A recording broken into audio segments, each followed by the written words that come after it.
حسد کی حقیقت کا بیان۔ اپنے مسلمان بھائی سے ایسی نعمت چھن جانے کے ارادے کا نام حسد ہے جس میں اس مسلمان کے لیے بہتری اور بھلائی ہو، اور اگر چھن جانے کا ارادہ نہ ہو بلکہ یہ ارادہ ہو کہ ایسی ہی نعمت مجھے بھی مل جائے تو یہ حسد نہیں بلکہ اسے غبطہ کہتے ہیں۔ اور حضور علیہ الصلاۃ والسلام کے اس قول میں کہ حسد جائز نہیں مگر دو چیزوں میں، حسد سے مراد غبطہ ہے۔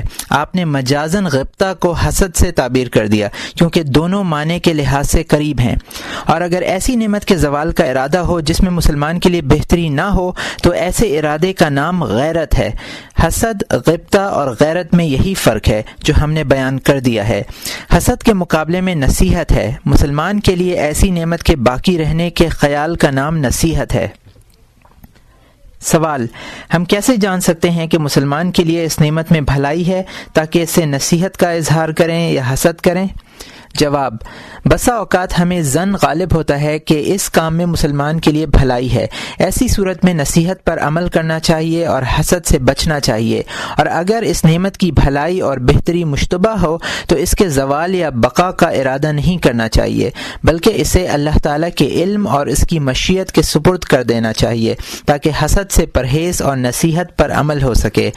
حسد سے دور رکھنے والی چیز نصیحت اور خیرخواہی کے جذبے کو برقرار رکھنے کی صورت یہ ہے کہ انسان مسلمانوں کے ساتھ دوستی اور موالات کی تاکیدات کو یاد کرے جو اس معاملے میں اللہ تعالیٰ کی طرف سے وارد ہو چکی ہیں، اور اس یاد کو پختہ کرنے والی چیز یہ ہے کہ انسان مومن بھائی کے حقوق کا تصور کرے، اس کے مرتبے کی بلندی، اس کے مال کی حرمت جو اللہ کے ہاں ہے نگاہ میں رکھے، اور مومن کی ان بزرگیوں اور عظمتوں کا تصور کرے جو آخرت میں اللہ تعالیٰ اس کو عطا کرے گا، اور اس بات کا خیال کرے کہ مجھے دنیا میں مومنین کے ساتھ تعاون، ان کی مدد اور ان کے ساتھ جمعہ اور جماعات میں شرکت کے اندر کیا کیا عظیم فائدے ہیں۔ پھر اہل ایمان کے ساتھ اور ان کی امداد کا ایک فائدہ یہ ہے کہ وہ آخرت میں تمہاری شفاعت کریں گے۔ تو اس قسم کے خیالات و تصورات انسان کو اپنے دوسرے مسلمان بھائیوں کے ساتھ خیرخواہی پر ابھارتے ہیں اور حسد سے بچاتے ہیں۔ واللہ ولی التوفیق بفضلہ۔ عجلت یعنی جلد بازی کی حقیقت۔ عجلت دراصل دل میں ایک موجودہ قائم معنی کا نام ہے جو انسان کو بے سوچے سمجھے اور بلا غور و فکر کام کرنے پر آمادہ کرتا ہے اور عمل میں جلد بازی کا باعث بنتا ہے، اور اس عجلت کے مقابل وصف انات ہے، یعنی تحمل و بردباری سے کام کرنا۔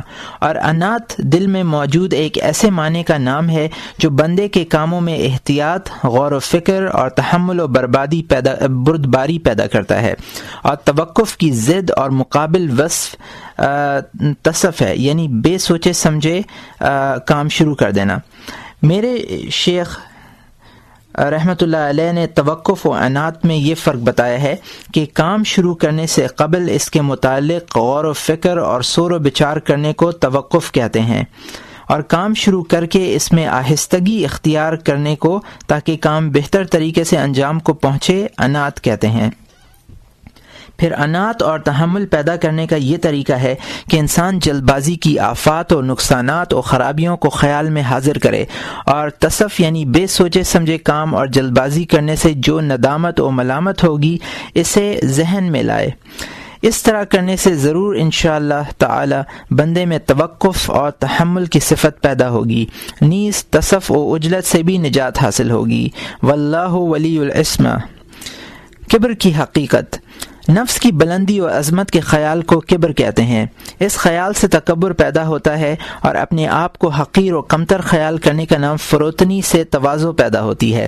پھر تواضع و تکبر میں ہر ایک کی دو قسمیں ہیں، تواضع عام اور تواضع خاص، اور تکبر عام اور تکبر خاص۔ تواضع عام تو یہ ہے کہ بندہ معمولی حیثیت کے لباس، مقام، رہائش اور سواری پر اکتفا کرے، اور تکبر عام یہ ہے کہ انسان معمولی نوعیت کے لباس، مکان اور سواری وغیرہ پر اکتفا نہ کرے بلکہ اس میں بلند و عرفہ حیثیت کا طلبگار ہو۔ اور تواضع خاص یہ ہے کہ ہر درجے کا انسان اپنے نفس کو حق کے تابع کرنے کی کوشش کرے، اور تکبر خاص یہ ہے کہ اس طرح کی کوشش نہ کرے۔ ایسا تکبر گناہ کبیرہ و معصیت ہے۔ اور تواضع عام کو اپنے اندر مضبوط و مستحکم کرنے کا طریقہ یہ ہے کہ بندہ اپنی ابتدائی حالت پیدائش، موت اور اس موجودہ وقت کی پریشانیوں اور آلودگیوں کو یاد کرے۔ ایک بزرگ کا ارشاد ہے، اولک نطفۃ مزرہ وآخرک جیفۃ کذرہ وانت فیما بینہما حامل العذرہ۔ تیری ابتدا تو رحم میں پڑا ہوا قطرہ ہے اور تیری انتہا ناپاک مردار ہے، اور اس وقت تو ان دو حالتوں کے درمیان اپنے پیٹ میں پخانے کا بوجھ اٹھائے پھرتا ہے۔ تواضع خاص کو مستحکم کرنے کا طریقہ یہ ہے کہ بندہ حق سے عدول کرنے اور باطل میں منہمک ہونے والے شخص کے انجام اور اس کے عذاب و سزا کو یاد کرے۔ ایک صاحب بصیرت انسان کے لیے آفات قلب پر مطلع ہونے کے لیے اس قدر وضاحت اور بیان کافی ہے۔ واللہ الموفق ولی التوفیق۔ 5ویں فصل، شکم کی حفاظت کے بیان میں۔ اے طالب عبادت، تجھ پر اپنے شکم یعنی پیٹ کی حفاظت بھی لازم و ضروری ہے۔ پیٹ کی اصلاح اور حفاظت ایک نہایت مشکل امر ہے، لہٰذا اس کی اصلاح و حفاظت کے لیے زیادہ محنت و مشقت کی ضرورت ہے۔ اس کی بگاڑ کا اثر بہت گہرا اور اس کی خرابی کا نقصان بہت زیادہ ہے، کیونکہ یہ تمام جسمانی قوتوں کا منبع اور معدن ہے۔ اس شکم ہی سے جسم میں کمزوری یا قوت، عفت یا سرکشی وغیرہ کا ظہور ہوتا ہے۔ اس لیے اگر تم صحیح اور بامقصد عبادت کا عزم و ارادہ اپنے اندر پیدا کرنا چاہتے ہو تو تم پر حرام غذا، شبے کے کھانے اور فضول حلال سے اپنے پیٹ کی حفاظت نہایت ضروری ہے۔ حرام اور شبے کی چیزوں سے 3 وجہ سے بچنا ضروری ہے۔ اول یہ کہ دوزخ کی آگ سے محفوظ رہنے کے لیے اللہ تعالیٰ فرماتا ہے، ان الذین یاکلون اموال الیتامی ظلما انما یاکلون فی بطونہم نارا وسیصلون سعیرا۔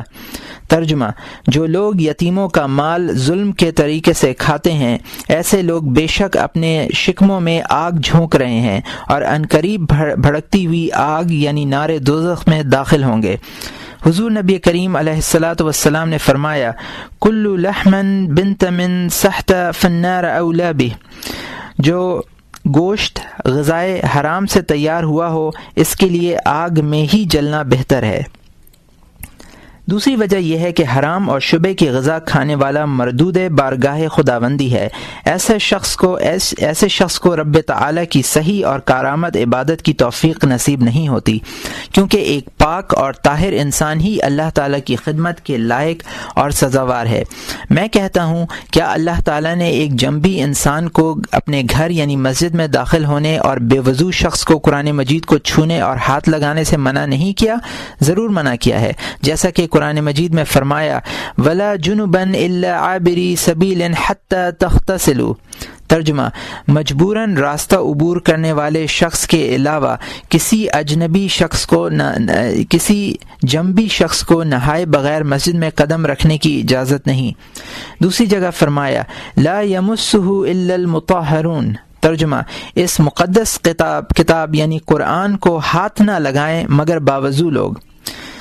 جنبی اور بے وضو ہونا شرعاً مباح ہے، تو غور کرو، جب ایک مباح امر کی وجہ سے مسجد میں قدم رکھنا یا قرآن کریم کو ہاتھ لگانا منع اور ناروا ہے، تو وہ شخص مسجد میں کیسے آ سکتا ہے جو حرام اور شبے کی نجاست سے آلودہ ہے؟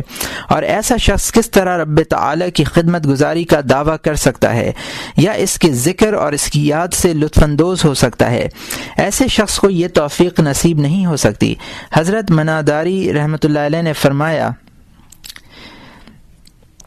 الطاعة مخزونة من خزائن الله تعالى ومفتاحها الدعاء وأسنانها الحلال، فإذا لم يكن للمفتاح أسنان فلا ينفتح الباب، وإذا لم ينفتح باب الخزانة كيف يصل إلى ما فيها من الطاعة۔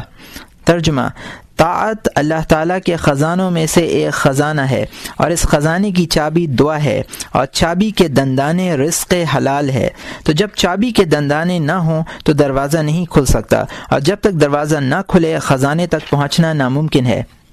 تیسری وجہ یہ ہے کہ حرام اور شبے کی غذا کھانے والا شخص نیک کام کرنے سے محروم ہوتا ہے، اور اگر اتفاقاً کوئی کار خیر اس سے ہو جائے تو وہ عند اللہ مقبول و منظور نہیں ہوتا بلکہ رد کر دیا جاتا ہے۔ تو ایسا شخص نیک کام کی انجام دہی میں جو وقت اور قوت صرف کرتا ہے، اس سے بے فائدہ مشقت، فضول رنج و محنت اور وقت ضائع کرنے کے سوا اس کو کچھ حاصل نہیں ہوتا۔ حضور نبی کریم علیہ الصلاۃ والسلام کا ارشاد گرامی ہے، کم من قائم لیس لہ من قیامی الا السحر وکم من صائم لیس لہ من صیامہ الجوع وظمأ۔ ترجمہ: بہت سے رات عبادت میں کاٹنے والے ایسے ہوتے ہیں جن کو بیداری کی مشقت کے سوا کچھ حاصل نہیں ہوتا، اور بہت سے روزہ دار ایسے ہوتے ہیں جن کو دن بھر کے روزے سے سوا بھوک اور پیاس کے کچھ حاصل نہیں ہوتا۔ حضرت ابن عباس رضی اللہ تعالی عنہما سے روایت ہے، لا يقبل اللہ الصلاة امر فی جوف حرام۔ ترجمہ: اللہ تعالیٰ ایسے شخص کی نماز قبول نہیں کرتا جس کے شکم میں غذائے حرام پڑی ہو۔ باقی رہا فضول اور ضرورت سے زائد حلال، تو اس کا استعمال بھی بندوں کے لیے آفت اور اہل مجاہدہ کے لیے بلا ہے۔ مجھے اس میں غور کرنے سے 10 آفتیں معلوم ہوئی ہیں جن کو اصول کی حیثیت دی جا سکتی ہے۔ پہلی آفت، حلال طعام زیادہ کھانے سے قساوت قلبی پیدا ہوتی ہے اور نور زائل ہو جاتا ہے۔ نبی کریم علیہ السلام سے مروی ہے، آپ نے فرمایا، لا تمیت القلب بکثرت الطعام والشراب فإن القلب يموت كالزرع اذا كثر عليه الماء۔ ترجمہ: حاجت اور ضرورت سے زیادہ کھانے پینے سے گریز کرو، کیونکہ اس سے دل مردہ ہو جاتا ہے، جس طرح ضرورت سے زیادہ پانی سے کھیتی تباہ ہو جاتی ہے۔ دوسری آفت یہ ہے کہ زیادہ کھانے سے اعضاء میں فتنہ پیدا ہوتا ہے، فساد برپا کرنے اور بیہودہ کاموں کی رغبت پیدا ہوتی ہے، کیونکہ جب انسان خوب پیٹ بھر کر کھاتا ہے تو اس کے جسم میں تکبر اور آنکھوں میں بدنظری کی خواہش پیدا ہوتی ہے، کان بری باتیں سننے کے مشتاق ہوتے ہیں، زبان بیہودہ گوئی پر آمادہ ہوتی ہے، شرمگاہ شہوت رانی کا تقاضا کرتی ہے، اور پاؤں ناجائز مقامات کی طرف حرکت کرنے کے لیے برقرار ہوتے ہیں۔ اس کے برعکس اگر انسان پیٹ غذا سے پر نہ کرے بلکہ بھوک باقی رہنے دے تو تمام اعضاء سکون و آرام اختیار کریں گے، نہ تو کسی برائی کا لالچ کریں گے اور نہ برائی کو دیکھ کر مسرور اور خوش ہوں گے۔ استاد ابو جعفر رحمۃ اللہ علیہ نے کیا خوب فرمایا ہے، ان البطن عدوان جاء هو شبع سائر الاعداء، یعنی تسکن فلا تطلبک بشیء وان شبع هو جاء سائر الاعداء۔ ترجمہ: شکم ایک ایسا عضو ہے کہ اگر وہ بھوکا ہو تو جسم کے باقی اعضاء شیر ہوتے ہیں، یعنی سکون پذیر ہوتے ہیں، لیکن کسی شے کا مطالبہ نہیں کرتے، اور اگر شکم سیر ہو تو دوسرے اعضاء بھوکے ہوتے ہیں، یعنی مختلف برائیوں کی طرف رجوع کرتے ہیں۔ خلاصہ یہ ہے کہ انسان کے افعال و اقوال و اعمال کی اچھائی برائی کا انحصار غذا پر ہے۔ اگر پیٹ میں حرام غذا جائے گی تو حرام کاموں کی صورت میں ہی برآمد ہوگی، اور اگر فضول اور ضرورت سے زیادہ پیٹ میں داخل ہوگی تو وہ فضولیات کے ارتکاب کی صورت میں ہی برآمد ہوگی۔ گویا غذا گویا تخم ہے، اور افعال و اقوال اس تخم کا پودا ہیں جو تخم کے مطابق اگتا ہے۔ تیسری آفت یہ ہے کہ ضرورت سے زیادہ کھانے سے علم و فہم میں کمی واقع ہوتی ہے، کیونکہ شکم پوری دانائی اور زیرکی کو ختم کر دیتی ہے۔ حضرت دارانی رحمۃ اللہ علیہ نے بالکل صحیح فرمایا ہے کہ اگر تو دنیا اور آخرت کی حاجت و ضرورت پورا کرنے کا خواہش مند ہے تو خالی پیٹ اسے پورا کرنے کی کوشش کر۔ پیٹ بھر کر کھا لینے کے بعد عقل اور فہم میں فتور پیدا ہو جائے گا۔ یہ بات ہر تجربہ کار پر ظاہر و واضح ہے۔ چوتھی آفت، پیٹ بھر کر کھانے سے عبادت میں کمی واقع ہوتی ہے، کیونکہ انسان جب خوب سیر ہو کر کھا لیتا ہے تو اس کا بدن بوجھل ہو جاتا ہے، آنکھوں میں نیند بھر جاتی ہے اور اعضاء سست پڑ جاتے ہیں، کوشش کے باوجود کوئی کام نہیں کر سکتا، ہر وقت زمین پر مردار کی طرح پڑا رہتا ہے۔ کہا گیا ہے اذا کنت بطین تعد نفسک زمین۔ ترجمہ: جب تو پیٹو بن جائے تو پھر اپنے آپ کو پابا زنجیر سمجھ۔ مروی ہے کہ ایک دفعہ حضرت یحییٰ علیہ السلام نے ابلیس کو دیکھا کہ بہت سے جال اٹھائے ہوئے ہے، تو آپ نے ان کی طرف اشارہ کر کے پوچھا کہ یہ کیا ہے؟ ابلیس نے جواب دیا، یہ شہوات کے جال ہیں جن میں بنی آدم کو شکار کرتا ہوں۔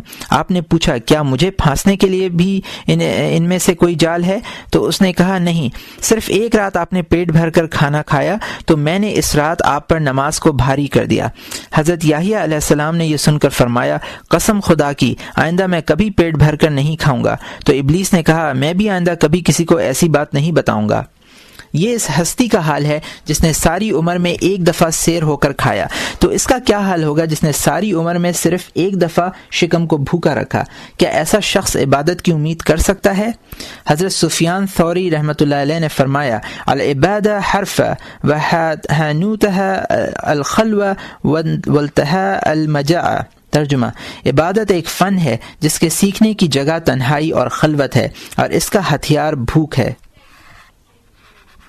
پانچویں آفت، پیٹ بھر کر کھانے سے عبادت کی حلاوت مفقود ہو جاتی ہے۔ حضرت صدیق اکبر رضی اللہ تعالی عنہ نے فرمایا، ما شبعت منذ سلمت لا جد حلاوت عبادہ ربی وما رویت منذ سلمت اشتیاقا الى لقاء ربی۔ ترجمہ، جب سے مسلمان ہوا ہوں کبھی پیٹ بھر کر نہیں کھایا تاکہ عبادت کی حلاوت نصیب ہو، اور جب سے میں مسلمان ہوا ہوں کبھی سیر ہو کر نہیں پیا رب تعالی کی ملاقات کے شوق میں۔ اور یہ صفات اہل کشف کی ہیں۔ حضرت صدیق رضی اللہ عنہ بھی مکاشفین میں سے تھے۔ اسی مکاشفے کی طرف حضور علیہ السلام نے اپنے اس قول میں ارشاد فرمایا ہے، ما فضلکم ابو بکر بفضل صوم ولا صلاۃ وانما هو شیء وقر فی نفسہ۔ ابو بکر نماز روزے کی بنا پر تم سے افضل نہیں، بلکہ ان کے اندر ایک شے ہے جو ان کی افضلیت کا باعث ہے۔ حضرت دارانی رحمۃ اللہ علیہ نے فرمایا کہ احلی ما تکون العبادہ اذا تسقى بطنی بظہری۔ ترجمہ، میں عبادت میں حلاوت سب سے زیادہ اس وقت محسوس کرتا ہوں جب بھوک کی وجہ سے میرا پیٹ پیٹھ سے لگا ہوا ہو۔ چھٹی آفت، خوب پیٹ بھر کر کھانے میں حرام یا شبہ کے طعام میں پڑنے کا خطرہ ہے، کیونکہ حلال اتنا وافر نہیں ملتا بلکہ معمولی گزارے کے موافق ملتا ہے۔ نبی کریم علیہ الصلاۃ والسلام سے روایت ہے کہ آپ نے فرمایا، ان الحلال یاتیک الا قوتا والحرام یاتیک جزافا جزافا۔ ترجمہ، حلال غذا تجھے نہیں ملے گی مگر معمولی گزارے کے موافق، اور حرام تیرے پاس بے تحاشا آئے گا۔ ساتویں آفت، فضول حلال کو جمع کرنے، پھر اسے تیار کرنے، پھر کھانے میں دل اور بدن مشغول رہتا ہے، پھر اس سے فارغ ہونے اور خلاصی پانے میں مصروف رہتا ہے، پھر اس سے پیدا ہونے والی خرابیوں سے سلامتی کی کوشش کرتا ہے، کیونکہ زیادہ کھانے سے بدن میں خرابی پیدا ہوتی ہے، بلکہ دینی لحاظ سے تو اس سے ہزاروں اور آفات پیدا ہوتی ہیں۔ نبی کریم صلی اللہ علیہ وآلہ وسلم کا ارشاد گرامی ہے، اصل کل داء البرد و اصل کل دواء الازم۔ ترجمہ، ہر بیماری کی اصل بدہضمی ہے اور ہر علاج کی اصل بھوک اور کم خوراک ہے۔ حضرت مالک بن دینار فرمایا کرتے تھے، یا ہؤلاء لقد اختلفت الى الخلاء حتى استحبیت ربی بسبب کثرت الاکل یا لیت ان اللہ جعل رزقی فی حسات امسح حتى اموت۔ اے لوگو، مجھے بیت الخلاء کی طرف زیادہ آنا جانا پڑتا ہے، یہاں تک کہ زیادہ کھانے سے مجھے اپنے رب سے شرم آئی۔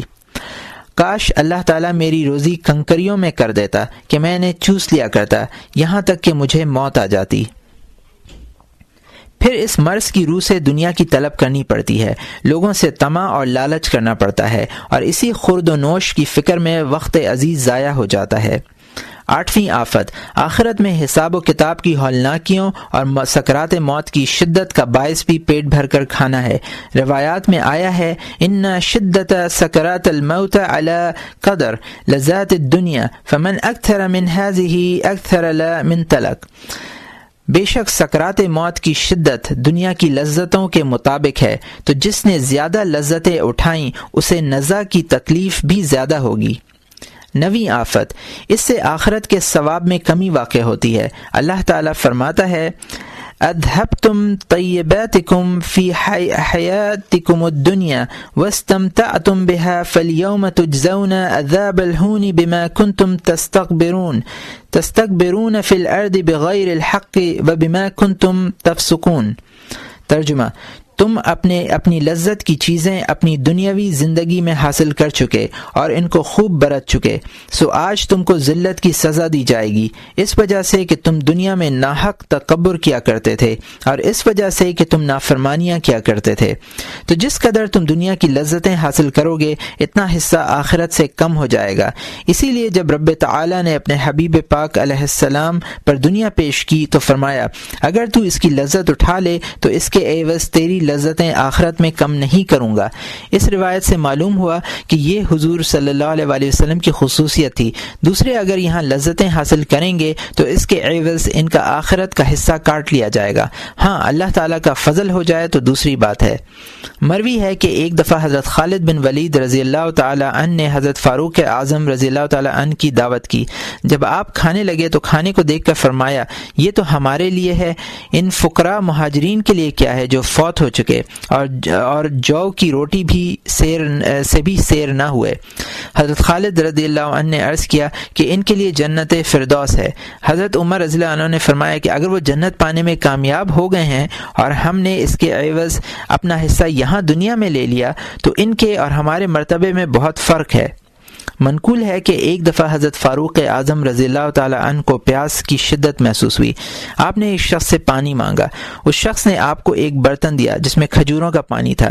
جب آپ نے اسے منہ لگایا تو اسے ٹھنڈا اور میٹھا پایا، تو آپ نے فرمایا، اسی مٹھاس ہی نے تو مجھے اس کے پینے سے باز رکھا، اور اگر آخرت کا خیال نہ ہوتا تو میں بھی تمہاری اس عیش و عشرت میں شرکت کرتا۔ 10ویں آفت، ضرورت سے زیادہ غذا استعمال کر کے جو ترک ادب کا ارتکاب ہوا ہے، اس پر روز حشر موقف میں روکا جائے گا، پوری طرح حساب لیا جائے گا۔ ضرورت سے زیادہ غذا استعمال کرنے پر شرم و عار دلائی جائے گی اور ملامت کی جائے گی اور شہوات کی طلب پر کوسا جائے گا۔ دنیا کے حلال چیزوں کے استعمال کا حساب اور اتباع شہوات پر زجر و توبیخ کی جائے گی، اور حرام پر عذاب اور اس کی زینت اختیار کرنے پر ہلاکت و بربادی پیش آئے گی۔ یہ 10 آفات ہیں جن میں سے اہل نظر کے لیے مضرت میں صرف ایک بھی کافی ہیں۔ اے عبادت میں کوشش کرنے والے، تجھ پر حرام اور شبے کی غذا سے پرہیز کرنا ضروری ہے، اور رزق کے معاملے میں سخت احتیاط کی ضرورت ہے تاکہ دوزخ کے عذاب سے نجات رہے۔ اس طرح ضرورت سے زیادہ حلال کے استعمال سے بھی اجتناب لازم ہے تاکہ بندہ کسی شر اور برائی میں مبتلا نہ ہو، اور تاکہ قیامت کے دن حساب کے لیے محشر میں روک نہ لیا جائے۔ واللہ ولی التوفیق۔ سوال: جب حرام اور شبے سے بچنا اتنا ضروری ہے تو ہمیں حرام و شبے کے حکم اور اس کی حقیقت سے بھی پوری طور پر آگاہ کر دیجیے۔ جواب: میں کہتا ہوں اللہ تعالیٰ تیری عمر دراز کرے کہ میں نے حرام و شبے کی تفصیلات پورے طور پر اپنی کتاب اسرار معاملات دین میں بیان کر دی ہے، اور کتاب احیاء علوم دین میں بھی ان تفصیلات میں ایک مستقل باب لکھا ہے، لیکن اس کتاب منہاج العابدین میں ہم چند ضروری کلمات کہتے ہیں جن کو مبتدی اور ضعیف العمل شخص آسانی سے ذہن میں بٹھا سکے، کیونکہ اس مختصر کتاب سے ہمارا مقصود یہی ہے کہ مبتدی کو خاص طور پر فائدہ ہو، اس طرح ہر طالب راہ آخرت اس سے استفادہ کر سکے۔ بعض حکمان حرام کے متعلق یہ کہا ہے کہ کل ما تیقنت کون ملک لغیر منتہی عنہ فی الشرع فہو حرام۔ ترجمہ: ہر وہ شے جس کے متعلق تجھے یقین ہو کہ یہ غیر کی ملکیت ہے اور بغیر اجازت شرع اس میں تصرف ناجائز ہے تو ایسی چیز حرام ہے۔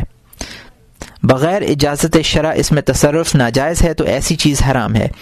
لیکن اگر اس کا یقین نہ ہو بلکہ ظن غالب ہو کہ یہ غیر کی ملکیت ہے تو ایسی چیز شبے والی چیز ہے۔ اور بعض نے حرام کے متعلق یہ کہا ہے کہ ہر وہ شے جس کے متعلق یقین ہو یا ظن غالب ہو کہ یہ غیر کی ہے تو اس کا استعمال حرام ہے، کیونکہ شرع نے بہت احکام میں ظن غالب کو بھی یقین کے قائم مقام کیا ہے۔ اور اگر کسی شے کے حرام یا حلال ہونے میں شک ہو اور اس کے جواز یا عدم جواز کی دونوں جانب برابر ہوں، یہاں تک کہ تم اس حد تک شک میں پڑ جاؤ کہ حلت و حرمت کی طرف کو ترجیح نہ دے سکو تو یہ شبے کی غذا ہے، کیونکہ اس میں یہ بھی شبہ ہے کہ حرام ہو، لہٰذا ایسی غذا کا معاملہ مشتبہ اور اس کا حل غیر واضح ہے۔ پھر جس کی حرمت واضح ہے اس سے اجتناب فرض ہے، اور جس کی حرمت میں شبہ ہو اس سے پرہیز کرنا ورع اور تقوی ہے۔ ہمارے نزدیک ان دونوں اقوال میں سے اس دوسرے قول کو فوقیت حاصل ہے۔ سوال: اس زمانے کے بادشاہوں کے انعامات و تحائف قبول کرنے کا کیا حکم ہے؟ جواب: اس مسئلے میں علماء کا اختلاف ہے۔ بعض کہتے ہیں کہ جس مال کا حرام ہونا یقینی نہیں اس کے لینے اور قبول کرنے میں حرج نہیں۔ اس کے برعکس بعض دوسرے علماء کرام یہ فرماتے ہیں جس مال کا حلال ہونا واضح اور یقینی نہ ہو اسے لینا اور قبول کرنا درست نہیں، کیونکہ اس زمانے کے سلاطین کے پاس اغلب حرام مال ہوتا ہے۔ ان کے پاس مال حلال یا تو بالکل نایاب ہے یا بالکل نادر ہے۔ اور علماء کی تیسری جماعت یہ کہتی ہے کہ سلاطین وقت کا مال غنی اور فقیر سب کے لیے قبول کرنا درست ہے، جبکہ اس کے حرام ہونے کا یقین نہ ہو۔ اگر اس مال میں کوئی خرابی ہوگی تو اس کا گناہ دینے والے کے سر ہے۔ ان کی دلیل یہ ہے کہ حضور نبی کریم صلی اللہ علیہ وآلہ وسلم نے حاکم اسکندریہ مقوس کا ہدیہ قبول فرمایا، حالانکہ وہ غیر مسلم تھا۔ نیز حضور علیہ الصلاۃ والسلام نے یہود مدینہ سے قرض مال لیا تھا، حالانکہ اللہ تعالیٰ نے قرآن کریم میں یہودیوں کے متعلق فرمایا اکالون للسحت، یعنی یہود مدینہ انتہائی درجے کے حرام خور ہیں۔ ان حضرات کی یہ دلیل بھی ہے کہ بعض صحابہ نے ظالم حکام کا زمانہ پایا اور ان سے ہدیے تحفے وغیرہ قبول کرتے رہے۔ اس سلسلے میں حضرت ابو ہریرہ، حضرت ابن عباس، حضرت ابن عمر وغیرہ رضی اللہ تعالی عنہم کا نام پیش کیا جا سکتا ہے۔ اس کے برعکس دوسرے علماء یہ کہتے ہیں کہ ظالم حکام سے مال قبول کرنا کسی غنی و فقیر کو درست و روا نہیں، کیونکہ ارتکاب ظلم کی وجہ سے ہی ان کا نام ظالم پڑ چکا ہے اور ان کا مال غالباً حرامی ہوتا ہے اور اعتبار امر غالب کا ہوتا ہے، لہٰذا ان کے مال سے اجتناب ضروری ہے۔ بعض دوسرے یہ کہتے ہیں کہ جس مال کی حرمت یقینی نہ ہو اس کا استعمال فقیر کے لیے درست ہے، غنی کے لیے درست نہیں۔ ہاں، اس صورت میں فقیر کے لیے لینا بھی درست نہیں جبکہ یقین ہو کہ یہ غضب شدہ مال ہے، صرف اس نیت سے یہ مال لینا درست ہے کہ اس سے لے کر مالک کو دے۔ ان علماء نے یہ بھی کہا ہے کہ فقیر کے لیے سلاطین وقت کا مال قبول کرنا اور استعمال میں لانا درست اور روا ہے، کیونکہ وہ مال یا تو سلطان کا اپنا ذاتی ہوگا تو اس کے قبول کرنے میں حرج نہیں، اور اگر مال خراج یا عشر وغیرہ کا ہوگا تو اس میں بھی شرعاً فقیر کا حق ہے۔ یوں ہی اہل علم بھی سلاطین وقت کا دیا ہوا مال اپنے تصرف میں لا سکتے ہیں۔ حضرت علی مرتضیٰ کرم اللہ وجہہ فرماتے ہیں جو شخص اسلام میں بخوشی داخل ہوا پھر قرآن کی تلاوت اعلانیہ کرتا ہو وہ مسلمانوں کے بیت المال سے سالانہ 200 درہم لینے کا حقدار ہے۔ ایک روایت میں 200 دینار آئے ہیں۔ اگر دنیا میں اسے نہیں ملے گا تو آخرت میں لے گا۔ اور جب معاملہ یہ ہے کہ فقیر اور عالم ایسے مال کے حقدار ہیں تو وہ اپنا حصہ لے سکتے ہیں۔ عطا نے یہ بھی کہا ہے کہ اگر کسی کا مال غصب مال سے اس طرح رل مل چکا ہو کہ تمیز مشکل ہو، یا کسی سلطان کے پاس غصب کا ایسا مال ہو جس کے مالک اور مالک کی اولاد مر چکی ہو اور واپس کرنے کی کوئی صورت نہ ہو، تو سلطان ایسے مال سے اس صورت میں خلاصی پا سکتا ہے کہ اسے صدقہ کر دے۔ تو اس صورت میں یہ نہیں کہ اللہ تعالیٰ اس سلطان کو صدقے کا حکم دے اور فقیر کو اس کے قبول کرنے سے منع کرے، یا فقیر کو وہ مال قبول کرنے کی اجازت نہ دے حالانکہ وہ مال اس کے لیے حرام ہو، تو ایسے مال میں فقیر کو لینے یا نہ لینے کا اختیار ہے۔ مگر ایسے مسائل میں علماء کو تمام شقوق بیان کیے بغیر اور پوری تفصیل بیان کیے بغیر فتویٰ دینا جائز نہیں۔ اگر ہم اس کتاب میں یہاں اس مسئلے کی تفصیل بیان شروع کر دیں گے تو ہم اپنے مقصد سے دور جا پڑیں گے۔ جو شخص اس کی پوری تفصیلات معلوم کرنے کا خواہش مند ہو وہ ہماری کتاب احیاء علوم دین کے باب حلال و حرام کا مطالعہ کرے، اس میں اس مسئلے کی پوری وضاحت مل جائے گی۔ سوال: عمرہ اور تاجروں کے تحائف کا کیا حکم ہے؟ فقراء اور علماء کو ان کے ہدیے اور تحفے قبول کرنے جائز ہیں یا نہیں، باوجود یہ کہ یہ لوگ حصول مال میں بے احتیاطی اور اس کی حلت و حرمت میں پوری غور و احتیاط سے کام نہیں لیتے، اور اسی طرح عام دوستوں کے تحفے تحائف کا لینا درست ہے یا نہیں؟ جواب: جب کسی انسان کا ظاہر حال ٹھیک ہو اور اس میں کوئی شرعی خرابی معلوم نہ ہو تو ایسے شخص کا عطیہ یا صدقہ قبول کرنے میں کوئی حرج نہیں، اور اس طرح کی کھود کریج شرعی طور پر لازم نہیں کہ زمانہ بگڑ چکا ہے اور لوگوں میں حلال و حرام کا فرق اٹھ گیا ہے، اس لیے شاید یہ صدقہ بھی حرام مال سے ہو، کیونکہ ایسا خیال صدقہ دینے والے کے حق میں سوء ظن ہے جو درست نہیں، بلکہ مسلمانوں کے متعلق نیک گمان رکھنے کا حکم ہے۔ پھر عطیات و صدقات کے بارے میں اصولی چیز یہ ہے کہ ہر چیز کے متعلق ایک شرعی حکم اور ظاہر شریعت کا فیصلہ ہوتا ہے، اور دوسرا تقوی کا حکم اور اس کا حق۔ شرعی حکم تو یہ ہے کہ ہر وہ صدقہ یا عطیہ قبول کر لیا جائے جس کا ظاہر درست ہو اور اس کے بعد کوئی تفتیش نہ کی جائے۔ ہاں، اگر اس مال کے حرام یا غضب ہونے کا یقین ہو تو پھر لینا جائز نہیں، مگر تقوی یہ ہے کہ پوری تحقیق و تفتیش کے بغیر کسی سے قطعاً کوئی چیز نہ لی جائے، اگر اس میں ذرہ بھی شبہ کا گمان ہو تو رد کر دیا جائے۔ اس لیے کہ حضرت ابو بکر صدیق رضی اللہ تعالی عنہ سے روایت ہے کہ ان غلام لها اتاها بلبا فشرب فقال الغلام كنت إذا جئت بشيء تسألني عنه لم تسألني عن هذا اللبن فقال وما قسنا فقال رقيت قوماني في الجاهلية فأتوني هذا فتقبى أبو بكر الصديق رضي الله تعالى عنه وقال اللهم هذا قدرتي فما بقي في الأروق فأنت حسبه۔ ترجمہ: ایک دفعہ آپ کا غلام آپ کی خدمت میں دودھ لایا، آپ نے اسے پی لیا۔ غلام نے عرض کی کہ میں پہلے جب بھی کوئی چیز آپ کے پاس لاتا تھا تو آپ اس کے متعلق دریافت فرماتے تھے، لیکن اس دودھ کے متعلق آپ نے کوئی استفسار نہیں فرمایا، تو اس وقت آپ نے پوچھا یہ دودھ کیسا ہے؟ غلام نے جواب دیا کہ میں نے زمانہ جاہلیت میں ایک بیمار آدمی پر منتر پھونکا تھا، جس کے معاوضے میں یہ دودھ آج انہوں نے دیا ہے۔ حضرت صدیق اکبر نے یہ سن کر اپنے حلق میں انگلی ڈالی اور اسے قے کر دیا۔ قے کے بعد آپ نے نہایت عاجزی سے دربار الہی میں عرض کیا کہ اے میرے مولا، جس پر میں قادر تھا وہ میں نے کر دیا، اس کا تھوڑا بہت حصہ جو رگوں میں رہ گیا ہے اسے معاف فرما دے۔ یہ روایت اس بات کی قوی دلیل ہے کہ تقوی پر نظر رکھنے والے ہر شخص کے لیے ضروری ہے کہ غذا کی پوری طرح چھان بین کرے اور پھر اسے استعمال میں لائے۔ سوال: تمہارے اس بیان سے ثابت ہوتا ہے کہ تقوی حکم شرع کے خلاف ہے۔ جواب: جاننا چاہیے کہ ظاہراً شرع آسانی و سہولت پر مبنی ہے، اس لیے نبی کریم صلی اللہ علیہ وآلہ وسلم نے فرمایا بعثت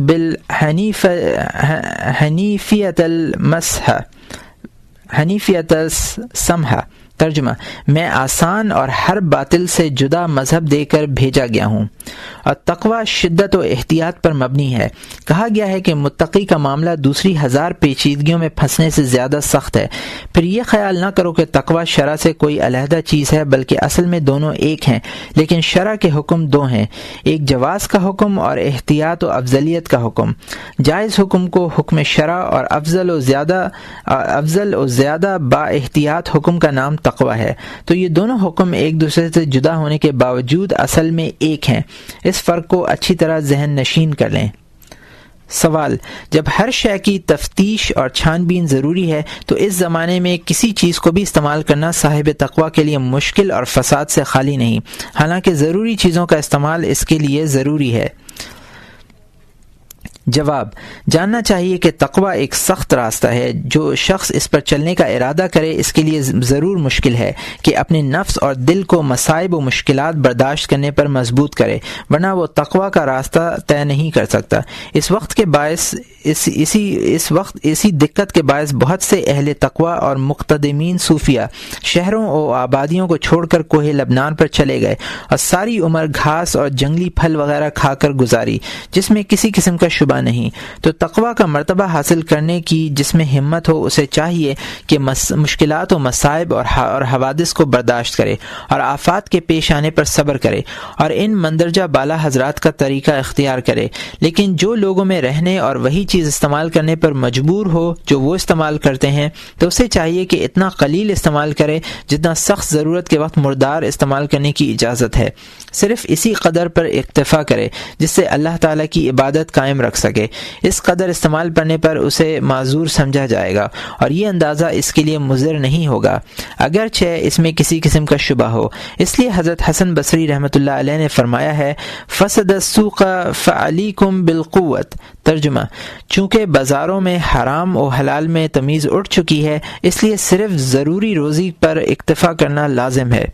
میں نے سنا ہے کہ حضرت وہب بن ورد رحمۃ اللہ علیہ ایک یا دو یا تین دن بھوکے رہتے تھے، پھر ایک روٹی لیتے اور دعا کرتے تھے اللہم انک تعلم و انی لا اقوی علی العبادہ واخشى الضعف ولا لم اکل اللہم ان کان فیہ شیء من خبث او حرام فلا تواخذنی به ثم یبلی رغیف بالماء ثم یاکل۔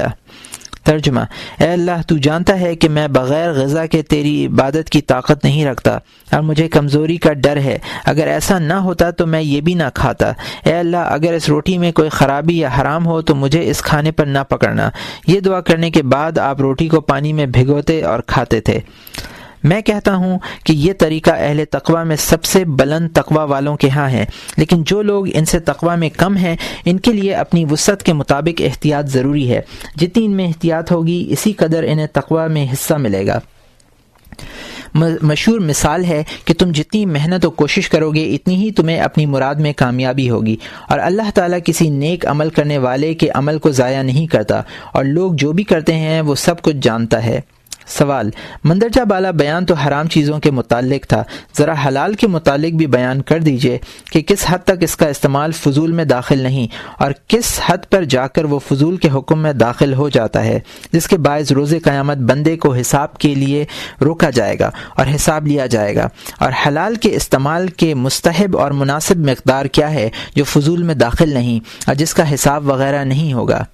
جواب: مباح تین قسم ہے، ایک وہ جو فخر، مباحات، بڑائی اور نمائش کے طور پر استعمال کیا جائے، ایسے استعمال کا ضرور قیامت کے دن حساب ہوگا اور اس کے حساب کے لیے ضرور وہاں روکا جائے گا اور استعمال کرنے والے کو ملامت اور شرم دلائی جائے گی۔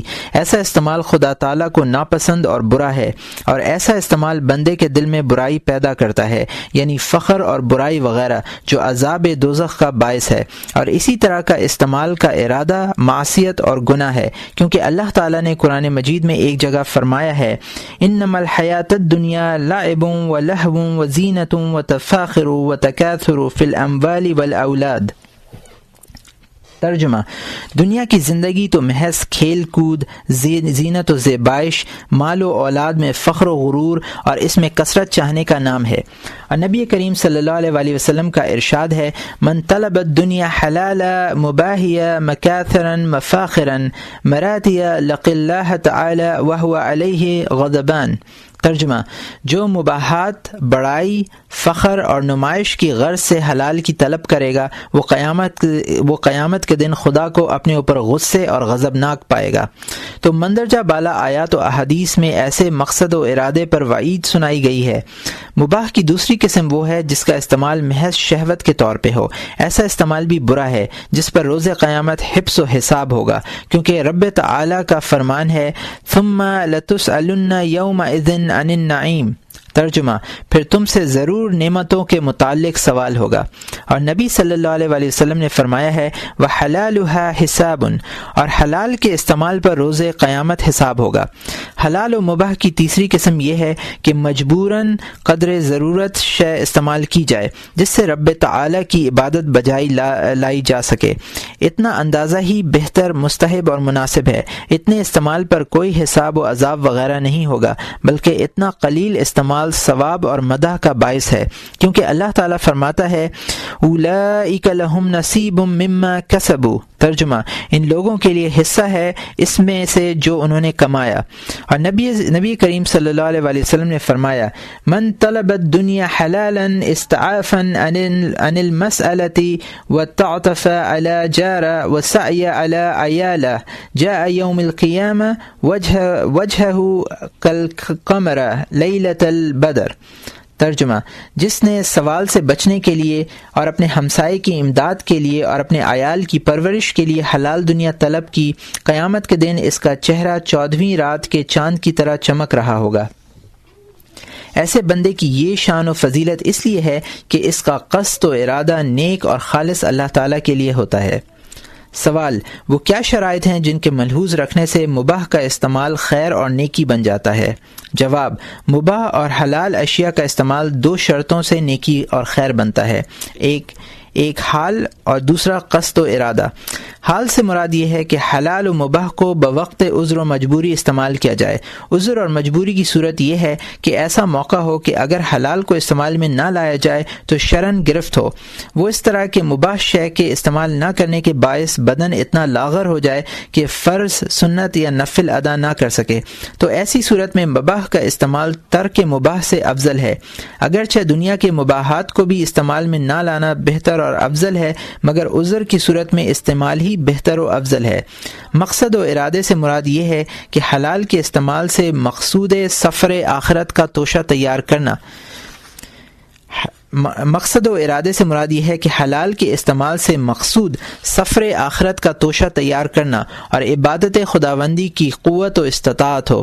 اس طرح کے استعمال کے وقت دل میں یہ بات لائے کہ اگر میرا مقصود خدا تعالیٰ کی عبادت نہ ہوتا تو میں اس کو استعمال نہ کرتا۔ یہ اس کے استعمال کی دوسری وجہ ہے۔ تو جس مباح کے استعمال میں یہ دونوں امر پائے جائیں گے، ایسا استعمال مستحب، نیکی اور خیر شمار ہوگا۔ اور اگر کسی مقام پر حالت عذر تو ہو مگر مندرجہ بالا قصد و ارادہ نہ ہو، یا قصد و ارادہ تو ہو مگر حالت عذر نہ ہو، تو وہاں مباح کا استعمال نیکی یا مستحب میں شمار نہیں ہوگا۔ پھر اس نیکی و درجہ استحباب پر استقامت کے لیے بصیرت اور نیک ارادے کی ضرورت ہے، یعنی جب بھی حلال یا مباح شے کو استعمال میں لانے لگے تو یہ قصد کر لے کہ میں عبادت کی قوت کی غرض سے اس کو استعمال کرنے لگا ہوں۔ اگر کہیں خدا نخواستہ اس قصد سے سہو ہو جائے تو یاد آنے پر کر لے۔ ہمارے شیخ رحمۃ اللہ علیہ نے فرمایا ہے کہ یہاں 3 امور ہو گئے جن کا اعتبار کرنا ضروری ہے۔ 2 تو اس استعمال کو نیکی میں داخل کرنے کے لیے یعنی ارادہ اور حالت عذر، اور تیسرا ہمیشہ اس قصد و ارادے کو استقامت کے لیے ملحوظ رکھنا۔ اس کو اچھی طرح ذہن میں بٹھا لو۔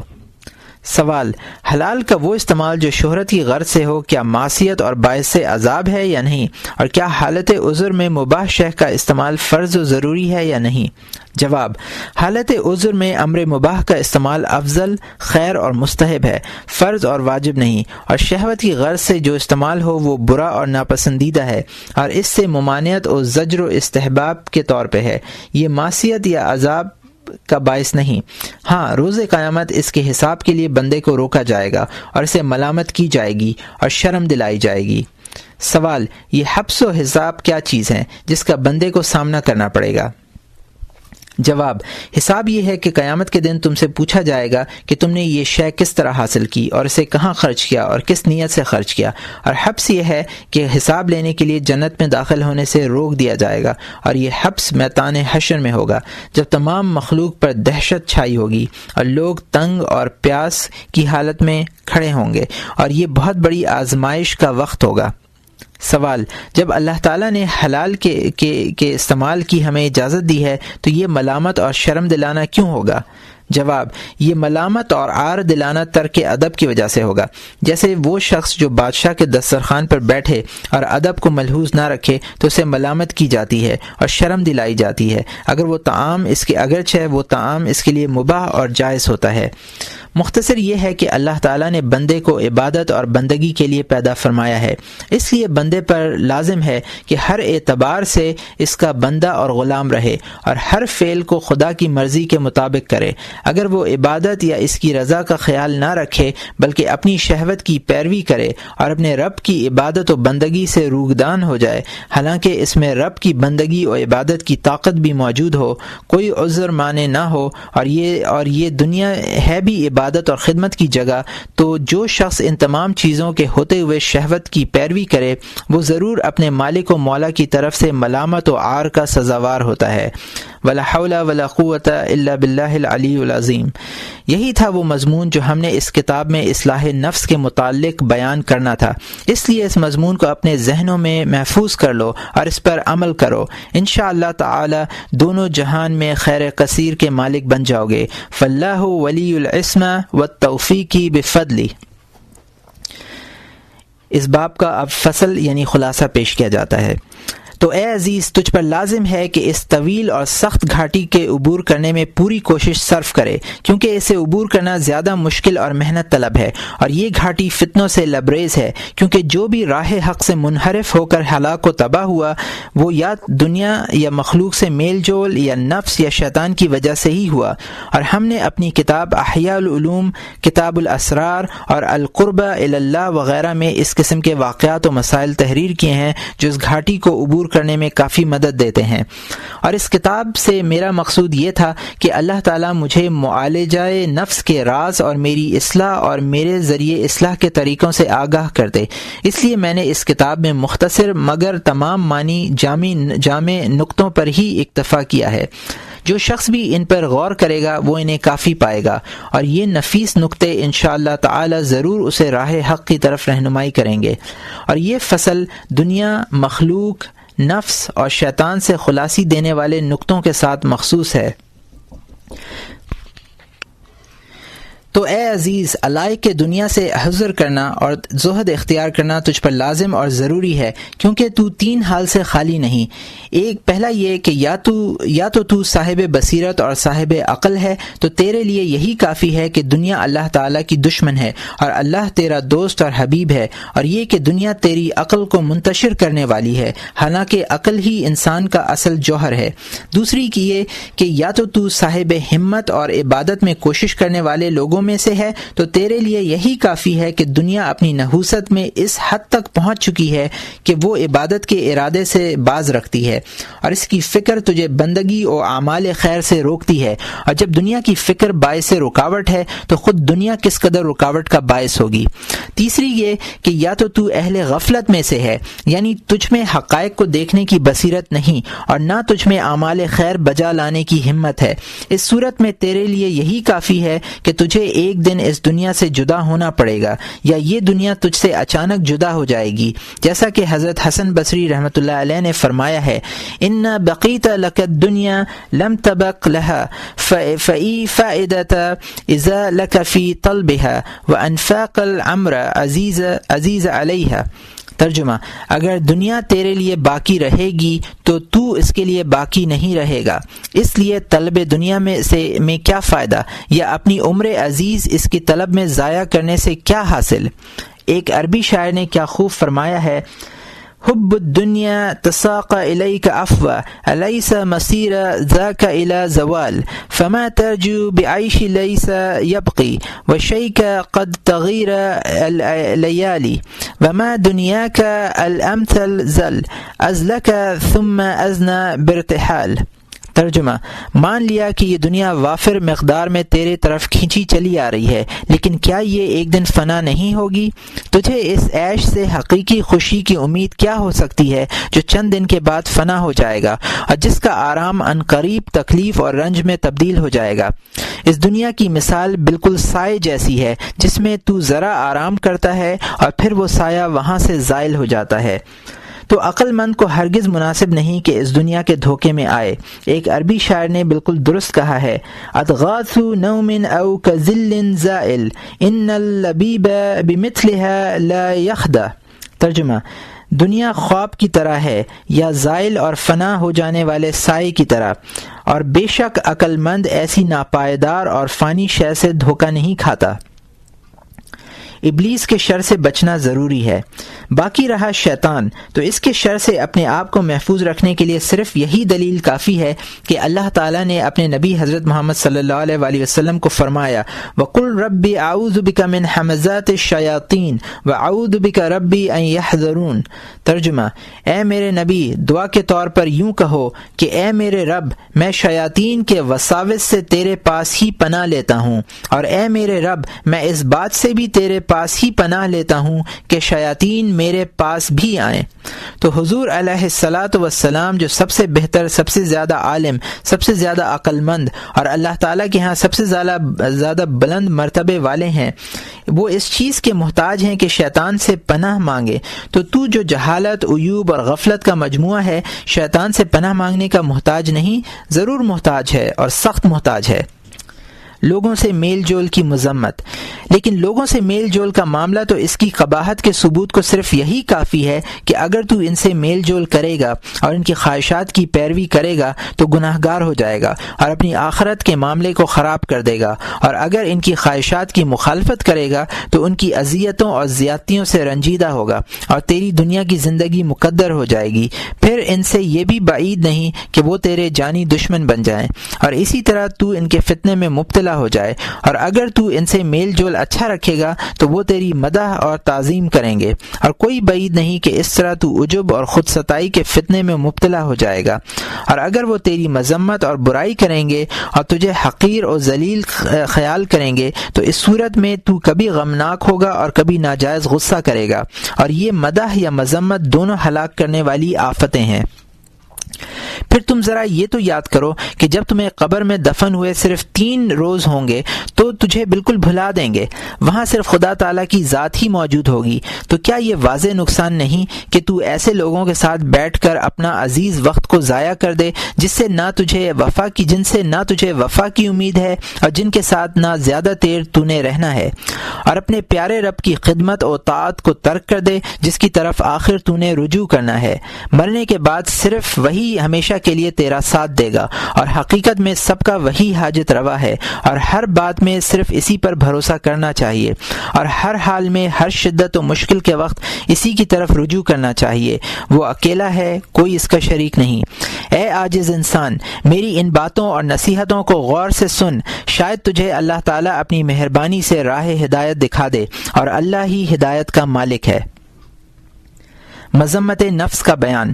نفس کے برا ہونے کا یہی ثبوت کافی ہے کہ جو تو شب و روز اس کے حالات، اس کے برے ارادے اور اس کے خلاف شرع امور کے ارتکاب کا مشاہدہ کر رہا ہے، یہ نفس شہوت کے وقت حیوان جیسے افعال کرتا ہے، غصے کے وقت درندہ بن جاتا ہے، اور مصیبت و تکلیف کے وقت چھوٹے بچے کی طرح آہوزاری کرتا ہے، اور آرام و آسائش کے وقت فرعون بن جاتا ہے۔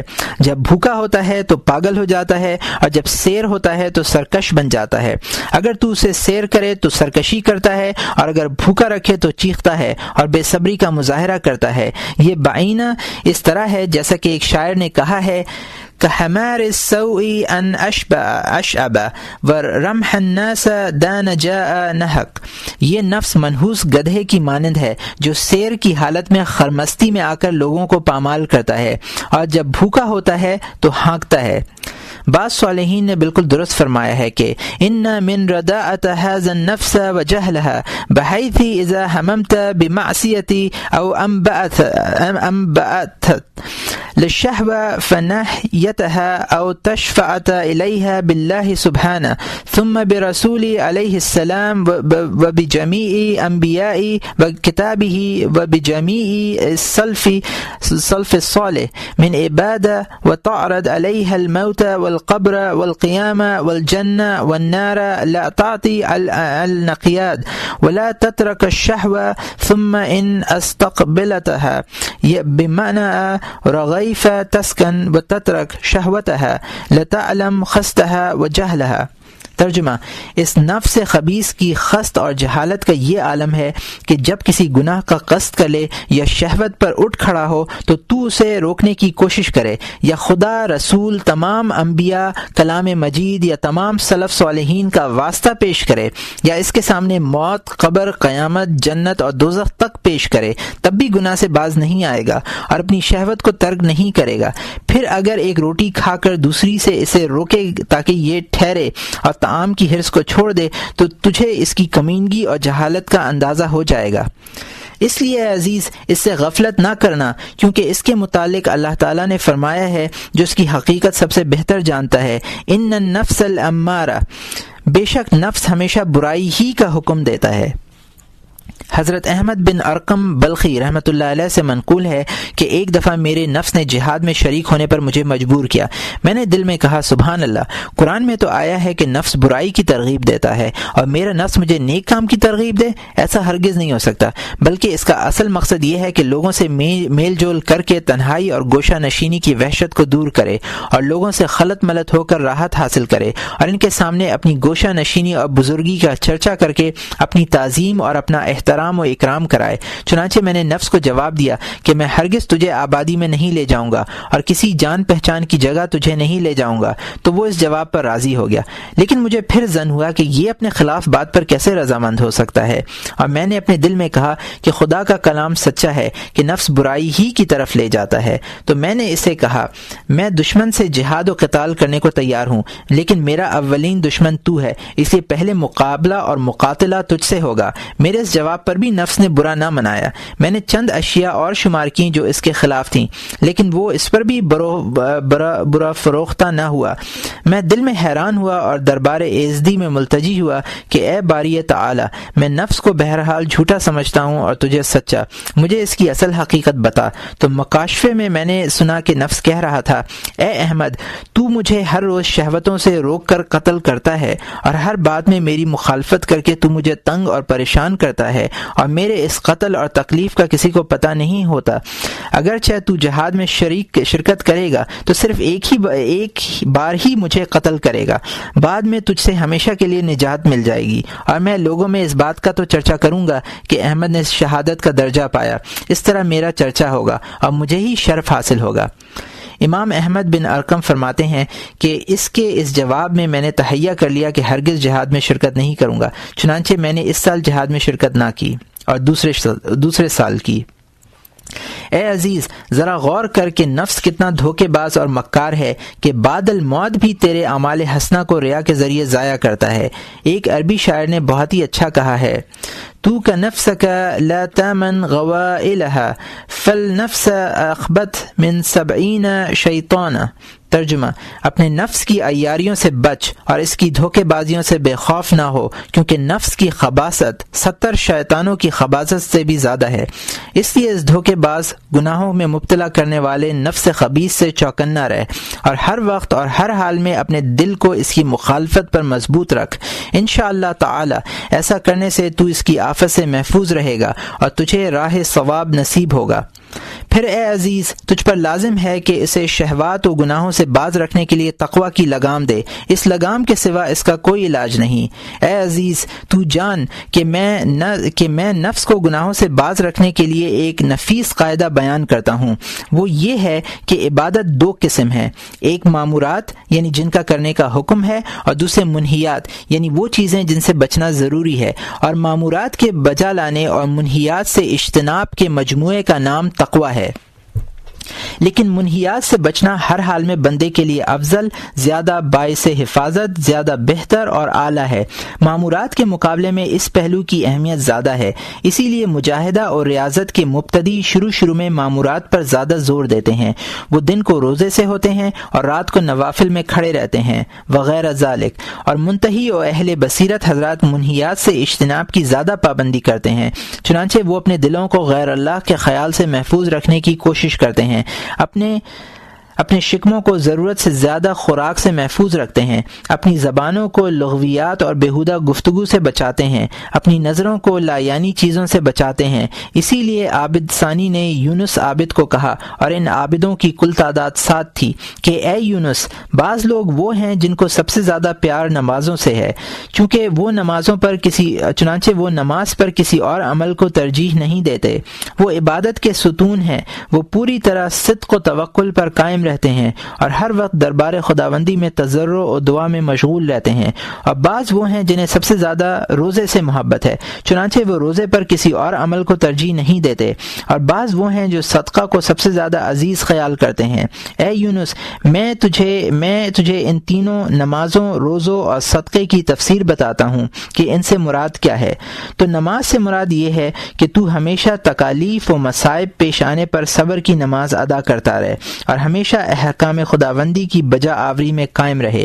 روزے سے مراد یہ ہے کہ تو ہر برائی سے اپنے آپ کو روکے رکھے، اور صدقہ سے مراد یہ ہے کہ تیری طرف سے کسی کو اذیت اور تکلیف نہ پہنچے، کیونکہ تو اس سے اعلیٰ شے کا صدقہ نہیں کر سکتا۔ کسی کو اذیت نہ دینا ہی بہت بڑا صدقہ ہے اور سب سے زیادہ پاکیزہ فعل ہے۔ مندرجہ بالا بیان سے جب تجھ پر روشن ہو گیا کہ منہیات سے بچنا زیادہ اہم اور اس کی رعایت اور کوشش زیادہ اولیٰ و مناسب ہے، ہے تو اگر تجھے دونوں قسم کی عبادت، اوامر کی بجا آوری اور منہیات سے اجتناب حاصل ہو جائے تو تو دونوں کا پابند ہو جائے تو عبادت کے معاملے میں کمال تک پہنچ گیا اور تیری مراد حاصل ہو گئی اور آفات سے محفوظ ہو گیا اور اصل غنیمت تیرے ہاتھ آ گئی۔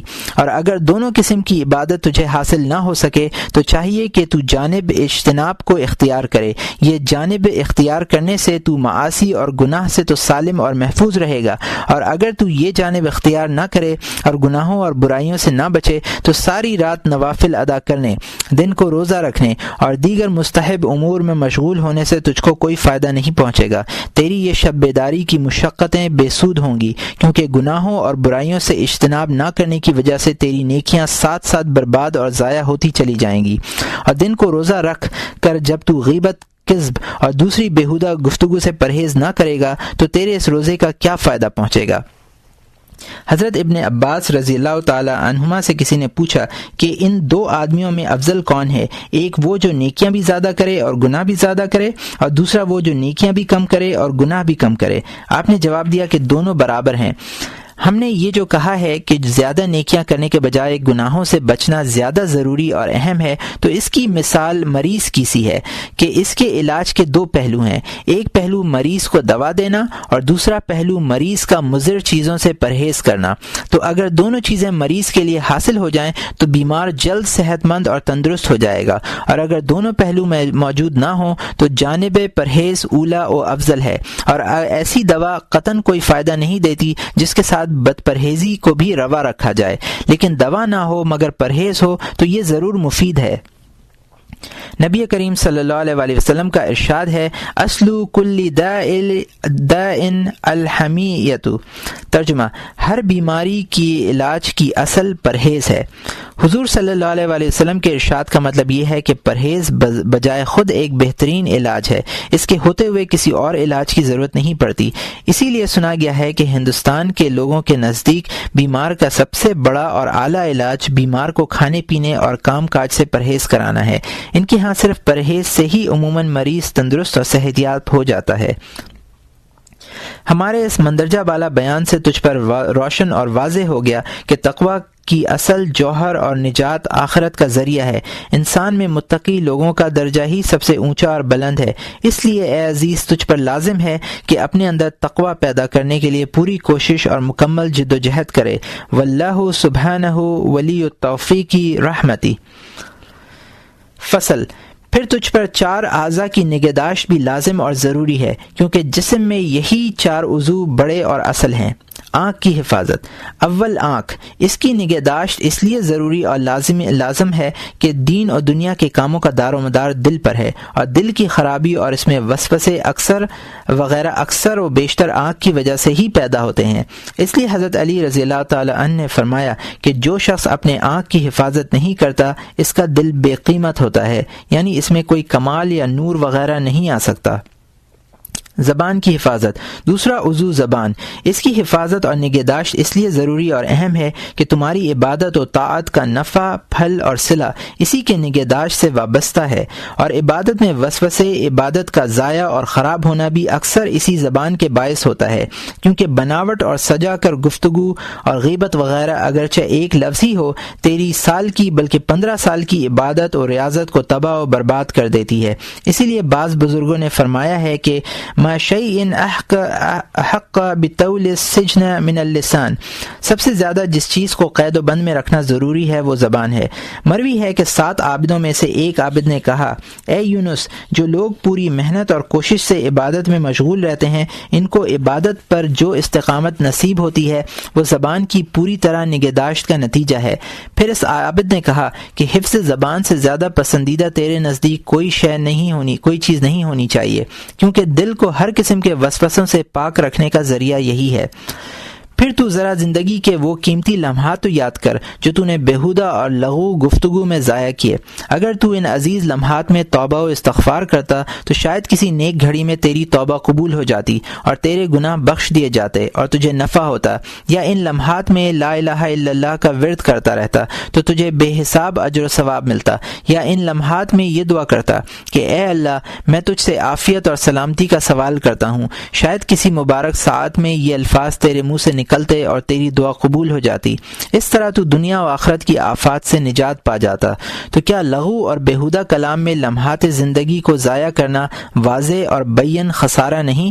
ان اوقات میں اگر زبان کو اور اوراد و وظائف میں مشغول رکھتا تو بڑے بڑے فائدے حاصل ہوتے، اور اپنے نفس اور وقت کو فضول کاموں میں نہ لگاتا تاکہ روز قیامت تجھے ملامت نہ ہو اور میدان محشر میں حساب کے لیے زیادہ دیر نہ رکنا پڑے۔ اس مضمون کو ایک شاعر نے اچھے پیرائے میں ادا کیا ہے، وَإِذَا مَا حَمَمْتَ بِالنَّطْقِ فِي الْبَاطِلِ فَاجْعَلْ مَكَانَ تَسْبِيحًا۔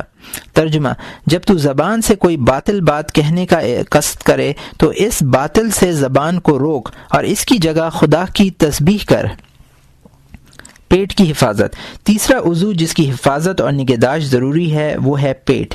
اس کی نگہداشت اس واسطے ضروری ہے کہ بندہ دنیا میں عبادت کے لیے آیا ہے، اور غذا منزل کے لیے بمنزلہ بیج اور پانی کے ہے، جیسا تخم یعنی بیج، اور جس مناسب سے اسے پانی دیا جائے گا ویسا ہی بیج اگے گا، اور جب تخم خراب ہو تو اس سے کھیتی اچھی نہیں ہوگی، بلکہ ایسے بیج سے یہ خطرہ ہے کہ شاید وہ تیری زمین ہی ہمیشہ کے لیے خراب کر دے اور آئندہ زراعت کے قابل نہ رہے۔ اسی لیے حضرت معروف کرخی رحمۃ اللہ علیہ نے فرمایا ہے، اذا صمت فانظر الى ای شیء تفطر وعند من تفطر وطعام من یاکل فکم من اکل یاکل اکلا فینقلب قلبه اما كان عليه فلا يعود الى حاله ابدا وكم من اکلا حرمت قیام لیلہ وکم من نظرة منعت قراءة سورة او ان العبد لیاکل اکلا فیحرم بها قیام سنہ۔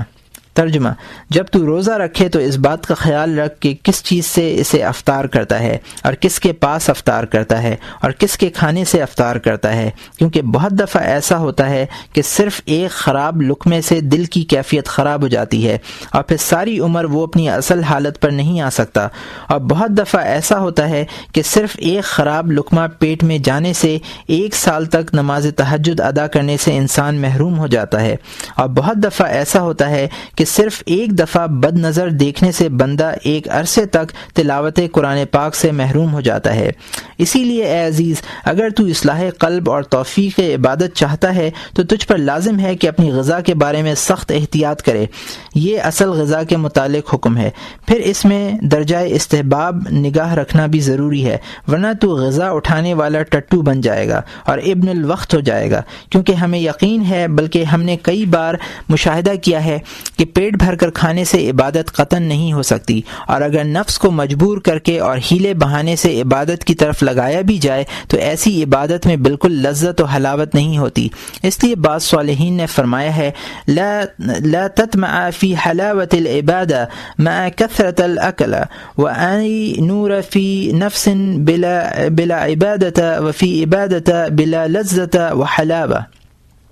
ترجمہ: اگر تو پیٹ بھر کر کھانے کا عادی ہے تو حلاوت عبادت کی امید نہ رکھ، اور دل میں بغیر عبادت نور کیسے آ سکتا ہے، یا اس عبادت سے بھی کیسے نور آ سکتا ہے جو بے لذت اور بے ذوق ہو۔ اس لیے حضرت ابراہیم بن ادہم رحمۃ اللہ علیہ نے فرمایا ہے کہ میں کوہ لبنان میں بہت سے اللہ والوں کی صحبت میں رہا ہوں، ان میں سے ہر ایک نے مجھے یہی وصیت کی کہ اے ابراہیم، جب تو اہل دنیا کے پاس جائے تو ان کو ان 4 باتوں کی نصیحت کرنا۔ پہلی یہ کہ جو پیٹ بھر کر کھائے گا اسے عبادت میں لذت نصیب نہیں ہوگی۔ دوسرا، جو زیادہ سوئے گا اس کی عمر میں برکت نہیں ہوگی۔ تیسرا یہ کہ جو لوگوں کی خوشنودی چاہے وہ اللہ کی خوشنودی سے نا امید ہو جائے۔ اور چوتھی یہ کہ جو غیبت اور فضول گوئی زیادہ کرے گا وہ دین اسلام پر نہیں مرے گا۔ حضرت سہل بن عبداللہ تستری رحمۃ اللہ علیہ نے فرمایا ہے کہ تمام نیکیاں انہی 4 باتوں میں بند ہیں۔ پہلی یہ کہ شکم کو خالی رکھنا، دوسری خاموشی، تیسری مخلوق سے کنارہ کشی، اور چوتھی شب بیداری۔ بعض صالحین نے فرمایا ہے کہ الجوع راس المالنا، ترجمہ: بھوک ہمارا سرمایہ ہے۔ اس قول کے معنی یہ ہیں کہ ہمیں جو فراغت، سلامتی، عبادت، حلاوت، علم اور عمل نافع وغیرہ نصیب ہوتا ہے وہ سب بھوک کے سبب اور صبر کی برکت سے ہوتا ہے۔ دل کی حفاظت۔ چوتھا عضو جس کی حفاظت اور نگہداشت از حد ضروری ہے وہ دل ہے، کیونکہ یہ تمام جسم کا اصل ہے۔ چنانچہ اگر تیرا دل خراب ہو تو تیرے تمام اعضاء خراب ہوں گے، اور اگر تو اس کی اصلاح کر لے تو باقی سب اعضاء کی اصلاح ہو جائے گی، کیونکہ دل درخت کے تنے کی مانند ہے اور باقی اعضاء شاخوں کی طرح، اور شاخوں کی اصلاح یا خرابی درخت کے تنے پر موقوف ہے۔ تو اگر تیری آنکھ، زبان، پیٹ وغیرہ درست ہوں تو اس کا مطلب یہ ہے کہ تیرا دل درست اور اصلاح یافتہ ہے، اور اگر آنکھ، زبان، شکم وغیرہ گناہوں کی طرف راغب ہوں تو سمجھ لے کہ تیرا دل خراب ہے۔ پھر تجھے یقین کرنا چاہیے کہ دل کا فساد زیادہ اور سنگین ہے، اس لیے اصلاح قلب کی طرف پوری توجہ دے تاکہ تمام اعضاء کی اصلاح ہو جائے اور تاکہ تو روحانی راحت محسوس کرے۔ پھر قلب کی اصلاح نہایت مشکل اور دشوار ہے، کیونکہ اس کی خرابی خطرات و وساوس پر مبنی ہے جس کا پیدا ہونا بندے کے اختیار میں نہیں، اس لیے اس کی اصلاح میں پوری ہوشیاری، بیداری اور بہت زیادہ جدوجہد کی ضرورت ہے۔ انہی وجوہات کی بنا پر اصحاب مجاہدہ اور ریاضت اصلاح قلب کو زیادہ دشوار خیال کرتے ہیں، اور ارباب بصیرت اس کی اصلاح کا زیادہ اہتمام کرتے ہیں۔ چنانچہ حضرت بایزید بسطامی رحمۃ اللہ علیہ سے منقول ہے کہ آپ نے فرمایا: عالجت قلبی عشرا ولسانی عشرا ونفسی عشرا فکان قلبی اصعب الثلاثہ۔ ترجمہ: میں نے اپنے دل، زبان اور نفس کی اصلاح پر 10 برس صرف کیے، ان میں دل کی اصلاح مجھے سب سے زیادہ دشوار معلوم ہوئی۔ پھر اصلاح قلب کے سلسلے میں 4 امور جو ہم پیچھے ذکر کر آئے ہیں، یعنی لمبی امیدیں، اعمال میں جلد بازی، حسد اور تکبر سے بچنا اور احتراز کرنا لازم ہے۔ اس مقام پر ان 4 امور سے اجتناب کرنے کی تخصیص ہم نے اس لیے کی ہے کہ اگرچہ عام لوگ بھی ان امور میں مبتلا ہیں، مگر عبادت گزار لوگ خاص طور پر ان میں مبتلا ہیں، اس لیے یہ 4 امور زیادہ قبیح اور برے ہیں۔ ایسا عام ہوتا ہے کہ عبادت کرنے والا کسی لمبی امید میں مبتلا رہتا ہے اور وہ اسے ایک اچھی نیت خیال کر رہا ہوتا ہے، اور آخر الامر وہ اس کے باعث عمل میں سستی اور کاہلی میں گرفتار ہو جاتا ہے، اور کبھی ایسا ہوتا ہے کہ وہ بلند رتبہ حاصل کرنے میں جلد بازی سے کام لیتا ہے، اور جلد حاصل نہ ہونے کے باعث ہمیشہ کے لیے اس کا دل سرد پڑ جاتا ہے، اور بعض دفعہ کسی بزرگ سے دعا کراتا ہے مگر جلد قبول نہ ہونے کے باعث اس سے بھی ملول ہوتا ہے، اور بعض دفعہ کسی کے حق میں بد دعا کرتا ہے اور بعد میں پشیمان ہوتا ہے، اور بعض دفعہ اپنے ہم عمروں سے مال و اولاد وغیرہ پر حسد کرتا ہے، اور بعض اوقات آفت حسد میں گرفتار ہو کر ایسے قبیح اور برے افعال کر گزرتا ہے کہ جن کے کرنے کی ایک فاسق و فاجر آدمی کو بھی جرأت نہیں ہوتی۔ اسی بنا پر حضرت سفیان ثوری رحمۃ اللہ علیہ نے فرمایا ہے کہ مجھے اپنی جان کے متعلق سب سے زیادہ خطرہ علماء اور عبادت گزار لوگوں سے ہے۔ لوگوں نے آپ کی اس بات کو برا منایا تو آپ نے جواب دیا: یہ بات میں نے اپنی طرف سے نہیں کی ہے، بلکہ یہ حضرت ابراہیم نخوی رحمۃ اللہ علیہ نے فرمایا ہے۔ اور حضرت عطا سے مروی ہے کہ ایک دفعہ حضرت سفیان ثوری رحمۃ اللہ علیہ نے مجھے کہا: عبادت گزار لوگوں سے خطرے میں رہو اور ان کی طرح مجھ سے بھی خطرے میں رہو، کیونکہ بسا اوقات میں ایک انار کے متعلق کہوں گا کہ یہ میٹھا ہے، دوسرا کہے گا نہیں یہ ترش ہے، اس معمولی بات سے ہمارا تکرار بڑھ جائے گا اور کوئی بعید نہیں کہ ایک دوسرے کے قتل تک نوبت پہنچ جائے۔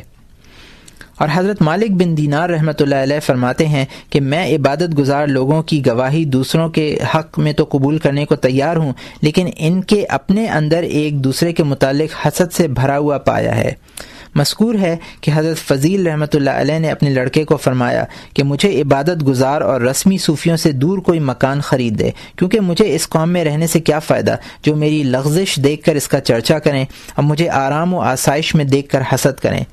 تم نے خود بھی دیکھا ہوگا کہ خشک عابد اور رسمی صوفی تکبر سے پیش آتے ہیں اور دوسروں کو حقیر خیال کرتے ہیں، تکبر کی وجہ سے اپنے رخسارے کو ٹیڑھا رکھتے ہیں اور لوگوں سے منہ بسورے رکھتے ہیں، گویا کہ 2 رکعت نماز زیادہ پڑھ کر لوگوں پر احسان کرتے ہیں، یا شاید انہیں دوزخ سے نجات اور جنت کے داخلے کا سرٹیفکیٹ مل چکا ہے، یا ان کو یقین ہو چکا ہے کہ صرف ہم ہی نیک بخت ہیں، باقی سب لوگ بدبخت اور شقی ہیں۔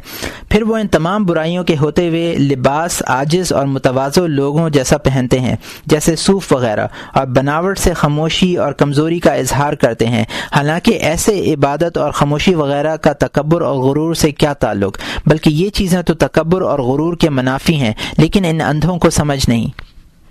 مذکور ہے کہ ایک دفعہ مرقد سنجی حضرت حسن رضی اللہ تعالیٰ عنہ کے پاس آیا اور وہ اس وقت ایک درویشانہ گودڑی پہنے ہوئے تھا اور حضرت حسن رضی اللہ عنہ نیا جوڑا پہنے ہوئے تھے۔ وہ بار بار حضرت حسن کے کپڑوں کو دیکھتا اور ہاتھ لگاتا تھا۔ آپ نے فرمایا، تو بار بار میرے لباس کو کیا دیکھتا ہے؟ سن لے، میرا لباس اہل جنت کا لباس ہے اور تیرا لباس دوزخیوں کا لباس ہے۔ حضرت حسن نے فرمایا، مجھ تک بات پہنچی ہے کہ اکثر اہل دوزخ گودڑی پہنے ہوئے ہوں گے۔ پھر حضرت حسن نے فرمایا، ان لوگوں نے کپڑوں میں تو زہد اختیار کیا مگر سینوں میں تکبر اور غرور کو جگہ دے رکھی ہے۔ قسم خدا کی، خوش پوش مگر صاف دل لوگ رسمی گودڑی پہننے والوں سے 1000 درجے بہتر ہیں۔ حضرت ذوالنون مصری رحمۃ اللہ علیہ کے مندرجہ ذیل اشعار بھی اس مضمون کی طرف اشارہ کرتے ہیں۔ تصوف فازاده بالصوف جهلا وبعد الناس يلبس مجانا يريك مهانا ويريك كبرا وليس الكبر من شكل المهانة تصوف كي يقال له أمين وما معني تصوف الأمانة ولم يرد إلى له به ولكن أراد به الطريق إلى الخيانة۔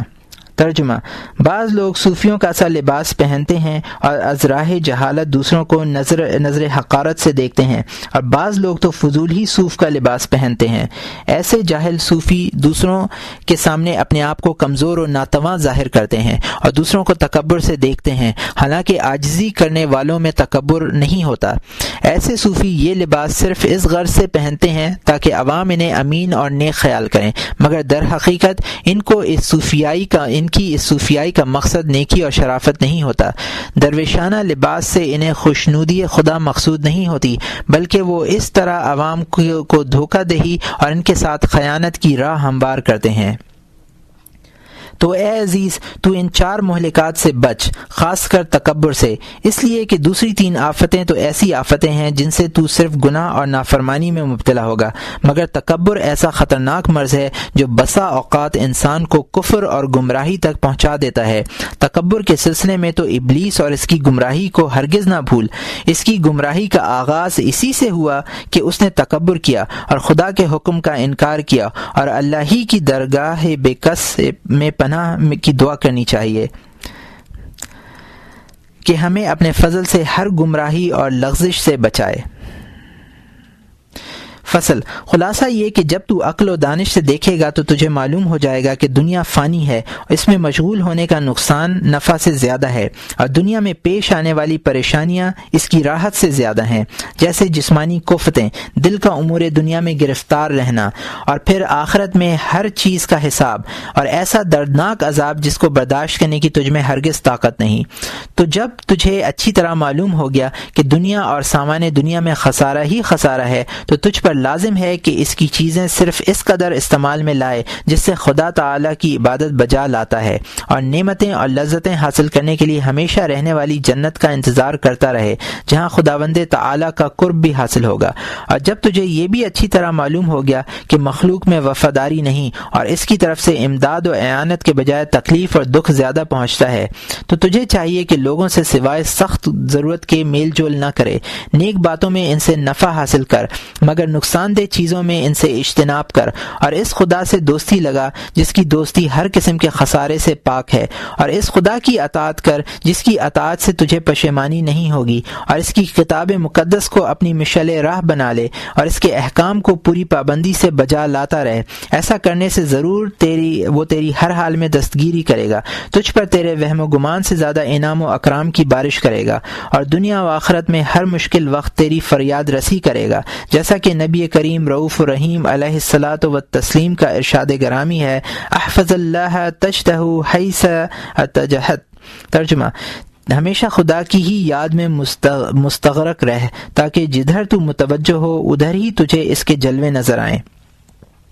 اور جب تجھے یہ بھی اچھی طرح معلوم ہو گیا کہ شیطان خبیث ہے اور تیری عداوت پر ہر وقت کمر بستہ ہے، تو اس لعین کتے سے بچنے کے لیے ہر وقت خدا سے پناہ مانگتا رہے، اور کسی وقت بھی اس کی مکاریوں اور عیاریوں سے غافل نہ ہو، بلکہ خدا تعالیٰ کے ذکر سے اس کتے کو بھگا دے۔ جب تو مردان خدا جیسا عزم و یقین اپنے اندر پیدا کر لے گا تو بفضل خدا اس لعین کے داؤ تجھ پہ کچھ اثر نہیں پہنچا سکیں گے، جیسا کہ رب تعالیٰ نے خود فرمایا ہے، انہ لیس لہ سلطان شیطان علی الذین آمنوا وعلی ربہم یتوکلون، بے شک شیطان کا کوئی بس کامل بندوں اور رب تعالی پر توکل کرنے والوں پر نہیں چل سکتا۔ ابو حازم رحمۃ اللہ علیہ نے بالکل درست فرمایا ہے کہ دنیا کی حقیقت تو یہ ہے کہ جو گزر گئی وہ گویا ایک خواب تھا، اور جو باقی ہے وہ نفسانی خواہشات میں صرف ہو رہی ہے، اور شیطان کی حقیقت یہ ہے کہ جب تک وہ خدا کا مطیع رہا تو اس سے خدا کا نفع نہ ہوا، اور جب نافرمان ہوا تو اس کا کچھ بگاڑ نہ سکا۔ اور جب تو نے جان لیا کہ نفس انتہائی نادان ہے اور نقصان دہ اور ہلاک کن چیزوں پر فریفتہ ہے، تو تو نے عقل مند اور نتائج پر نظر رکھنے والے علماء کی طرح نفس کی حالات پر غور کیا، ان لوگوں کی طرح اس کی خاطر تواضع نہ کی جو جاہل ہیں اور صرف زمانہ حال پر ہی نظر رکھتے ہیں، اس کے امراض و عیوب کو نہیں دیکھتے اور زہد و تقوی کی کڑوی دوا سے بھاگتے ہیں۔ تو جب تو نے نفس کو تقوی کی لگام دے دی اس طرح کی فضول چیزوں سے اسے روکا، جیسے فضول حلال، ناجائز نظر، ضرورت سے زیادہ طعام، اور اسے ان قبیح چیزوں سے روکا جن میں یہ گرفتار ہے، جیسے لمبی امیدیں، جلد بازی، مسلمان کے ساتھ حسد، تکبر اور شہوت و حرص کے طور پر کھانا، اور صرف وہی چیزیں اسے دیں جو ضروری ہیں، بیکار باتوں سے اسے بچایا، کیونکہ جب انسان زہد و تقوی کی زندگی اختیار کرتا ہے تو اللہ تعالیٰ اپنے مقبول بندوں کی طرح اس انسان کو بھی اپنی رحمت اور اپنے فضل سے اس کے ایمان کو نقصان پہنچانے والی چیزوں سے محفوظ کر لیتا ہے۔ جب خدا زہد و تقوی اختیار کرنے سے انسان کے کاموں کا خود کفیل بن جاتا ہے تو فضول اور بیکار چیزوں میں مشغول ہونے کی کیا حاجت ہے؟ بعض صالحین نے فرمایا ہے کہ میرے لیے تقوی آسان ہے، کیونکہ جب مجھے کسی چیز کے جائز و ناجائز ہونے میں شک ہوتا ہے تو میں اسے ترک کر دیتا ہوں، کیونکہ میرا نفس میرا مطیع ہو چکا ہے، اور جو عادت میں اسے ڈالوں وہ اس کا عادی بن جاتا ہے۔ اور بے شک نفس کی حالت یہی ہے جو ایک عربی شاعر نے اس شعر میں بیان کی ہے، فالنفس راغبہ اذا رغبتها واذا ترد الى قلیل تقنا۔ ترجمہ، نفس کو جب تو کسی طرف راغب کرے تو راغب ہو جاتا ہے، اور جب تھوڑی شے پر اکتفا کرنے کا اسے عادی بنا لے تو وہ اسی پر صابر ہو جاتا ہے۔ ایک اور شخص نے کہا ہے، ہی النفس ما حملتها تتحمل۔ ترجمہ، اس نفس کو تو جس چیز کا عادی بنائے گا وہ اس کا عادی بن جائے گا۔ ایک شاعر نے یوں کہا ہے، صبرت عن اللذات حتى تولت والزمت نفسی صبرها فاستمرت ومن نفس الحیت یجعلها الفتى فإن اطعمت طاقت والتسلت۔ ترجمہ، میں نے دنیاوی لذتوں سے اپنے آپ کو روکا یہاں تک کہ وہ مجھ سے علیحدہ ہو گئیں، اور میں نے نفس کو صبر کا عادی بنایا تو وہ اس کا عادی بن گیا۔ نفس وہی حالت اختیار کرتا ہے جس پر انسان اسے رکھے، اگر اسے خوب کھلایا جائے تو اس کی شہوتیں جوش میں آتی ہیں، اور اگر بقدر کفایت اسے غذا دی جائے تو وہ اسی پر مطمئن ہو جاتا ہے۔ تو جب تجھے وہ تمام باتیں معلوم ہو گئیں اور ان کا عامل بھی بن گیا جو ہم نے بیان کی ہیں، تو بے شک تو زاہدوں میں شامل ہو گیا اور آخرت کی طرف متوجہ ہونے والے لوگوں میں سے ہو گیا۔ اے عزیز، تو جان لے کہ جس پر زاہد کا لفظ بولنا درست ہو گیا گویا وہ 1000 اچھی صفتوں سے متصف ہو گیا۔ اسی طرح جب تو زاہدوں میں شامل ہو گیا تو بھی مخلوق سے کنارہ کشی کرنے والے اور سب سے رشتہ محبت جوڑنے والے اور اس کی سچی طاعت کرنے والے لوگوں میں شامل ہو گیا، اور تو بھی ان لوگوں میں سے ہو جائے گا جن کی صفت ایک عربی شاعر نے مندرجہ ذیل اشعار میں کی ہے، تشاغل قوم بدنیاہم وقوم تخلو لمولاہم فالزمهم باب مرضاته وعن سائر الخلاق اغناهم يصفون بالليل اقدامهم وعين المهيمن ترعاهم فطرب لهم ثم توب لهم اذا بالتحية حياهم۔ ترجمہ، ایک قوم وہ ہے جو دنیاوی عیش و عشرت میں محو ہے، اور ایک وہ خالص بندے ہیں جو سب سے علیحدہ ہو کر صرف اپنے مولا کے ہو گئے ہیں۔ خدا نے اپنے فضل سے انہیں اپنے آستانہ رضا پر جگہ دی ہے اور تمام مخلوق سے انہیں بے پرواہ کر دیا ہے۔ رات کو صفے بنائے اپنے مولا کے دربار میں عبادت کی حالت میں کھڑے رہتے ہیں، اور رب تعالی کی نظر عنایت ان کی نگہبانی کرتی رہتی ہے۔ انہیں اس وقت کی مبارک ہو جب ان کا مولا انہیں اپنے انعام و اکرام سے نوازے گا۔ تو جب تو ہمارے بیان کردہ زہد و تقوی کے تمام مقتضیات پر پوری طرح عمل پیرا ہو جائے گا تو خدا کی راہ میں نفس جہاد کرنے والے زاہدین اور خدا کے ان خاص بندوں میں سے ہو جائے گا جن کی صفت میں رب تعالی نے یوں ارشاد فرمایا ہے، ان عبادی لیس لک علیہم سلطان، اے ابلیس میرے خاص بندوں پر تیرا کوئی بس نہیں چل سکتا۔ اور اب تیرا ان پرہیزگار بندوں میں نام درج ہو جائے گا جن کو سعادت دارین حاصل ہے، اور اب تو بہت سے ملائکہ مقربین سے بھی افضل و اعلیٰ ہو جائے گا، کیونکہ ملائکہ شہوات اور نفس خبیث سے پاک ہیں، اس لیے ان کا گناہوں سے بچے رہنا زیادہ کمال نہیں۔ اور جب تو ہماری بیان کردہ ہدایات کا عامل ہو گیا تو نے یہ تیسری لمبی اور مشکل گھاٹی بھی عبور کر لی، اور تو تمام رکاوٹوں سے آگے نکل کر اپنے اصل مقصود کے قریب ہو گیا۔ اور جب خدا تعالی کی امداد و اعانت شامل حال ہو تو پھر کوئی مشکل نہیں، ہم خدا ہی سے سوال کرتے ہیں، وہ بہتر حل المشکلات ہے کہ وہ ہمیں اور تمہیں اپنی مدد اور توفیق کے قلعے میں محفوظ کر لے، کیونکہ در حقیقت وہی کافی المہمات ہے، اور ہر مشکل میں در حقیقت اسی سے امداد طلب کرنی چاہیے، کیونکہ وہی ہر شے کا خالق ہے اور اسی کے دست قدرت میں حقیقتاً اختیار ہے اور وہ سب کچھ کر سکتا ہے۔ اس تیسرے باب میں جو ضروری امور ہم نے بیان کرنے تھے وہ یہی تھے، ولا حول ولا قوة الا باللہ العلی العظیم۔